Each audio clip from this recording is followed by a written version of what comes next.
Hello, mayong buntag sa tanan mga kaigsuonan. Na ako'y nabasahan diri sa Facebook. Bahin kini sa mga tinuhuan. Kuno ingon ang ubang simbahan ngano kuno nga magtuo og mga santos ang mga Katoliko. Ug ngano kuno nga kuan kanang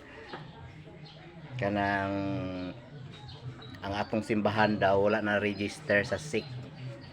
Wala masulod sa kahibalo sa impang istorya. Ang Catholic Church dili na kailangan og i-register sa SIC kay iya kana sa kuan kana ang founder si Jesus Christ, so exempted siya sa maing na SIC BIR tax, so exempted na siya. Naon sa mentan ka wala ka kabalo pataka makagyaw-yaw. Ayaw pati kagyaw-yaw kung wala ka kasabot kay ikaw ray katawan sa mga tao. Ang Catholic Church si Jesus Christ ang founder, so exempted siya sa ingon ana nga ipong yaw-yaw nga sik-sik.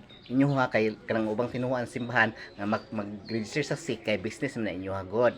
Mao na siya ang buot pasabot nganong mag-comply ka og requirements sa SIC kay tungod business na. Ang Catholic Church ang founder ana si Jesus Christ, so exempted siya sa SIC o BIR ang tax babay.